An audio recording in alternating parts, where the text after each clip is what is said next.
Bonjour à tous et bienvenue à la 20e édition du Festival de court-métrage de Fréjus. Je suis en compagnie de Nicolas Bernot, bonjour. Bonjour. Vous venez présenter le film The Oracle, réalisé par Nan FX. Oui. Alors, plusieurs questions qu'on va aborder pendant cette interview. D'abord, un peu sur le court-métrage en général, sur cet aspect du cinéma et puis sur le film en particulier. Déjà, sur le film, racontez-nous rapidement l'histoire de ce film. Alors, donc, c'est un conte un peu fantastique. En gros, c'est l'histoire d'un homme qui a roulé toute la nuit pour fuir une histoire un petit peu sordide et qui se retrouve en plein milieu du désert dans un village percuté par un footballeur américain. Et il pense repartir rapidement une fois que sa voiture est réparée. Il se rendra compte assez rapidement qu'il va rester là pour un long moment et qu'il ne pourra ressortir que s'il consulte l'oracle. L'oracle qui est personnifié par un jukebox qui du coup passe des chansons dont on peut retirer un enseignement. Et voilà, il y a un mystère autour de ce village, autour des personnes qui habitent ce village. Et voilà, j'en dis pas trop. Oui, il ne faut pas révéler la fin non plus. Quel est selon vous l'élément qui est déterminant, essentiel à la raison d'un bon court-métrage ?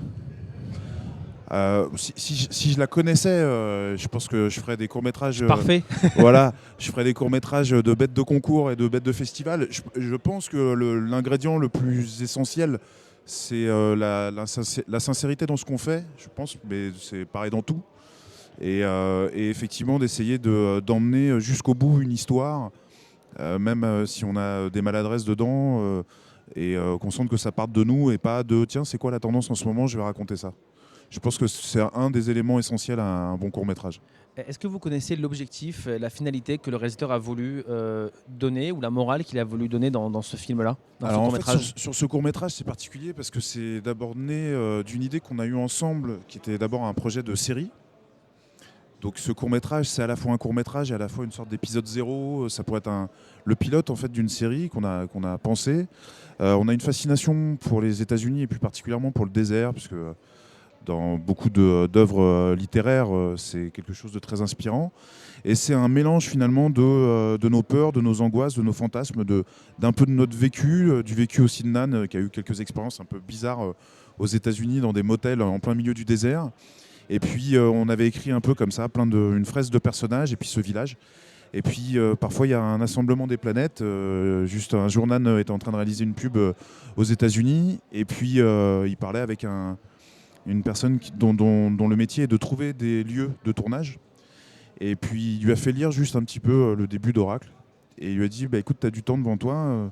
Ils ont fait 3 heures de route, ils se sont retrouvés en plein milieu du désert, dans ce village donc, qui est montré dans le film. Et on avait l'impression en fait qu'une chef d'éco avait pris notre texte sans nous en parler et avait construit ce village.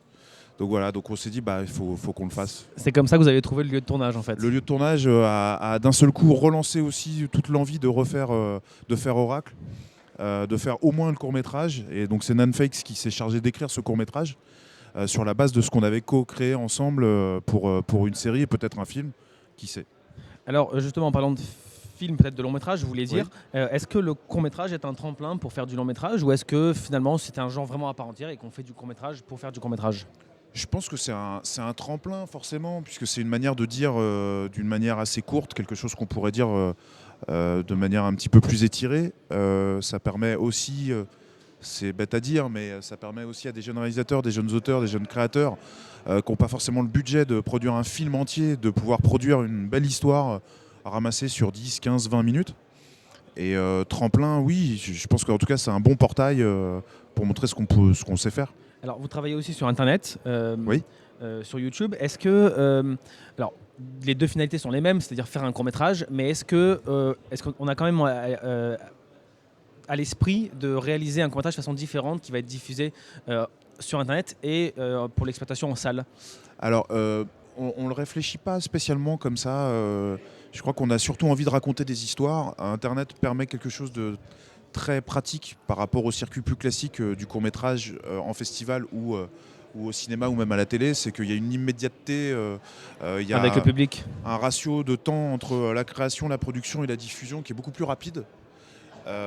Personne ne peut nous empêcher de le faire en fait. Il n'y a pas un organisme comme ça un peu au-dessus qui fait la pluie et le beau temps, condition qu'on soit ni pédophile, ni raciste, ni tout ça.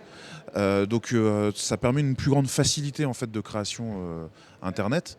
Maintenant, un court-métrage qu'on réfléchit sur Internet, c'est quelque chose de diffusable n'importe où, en fait.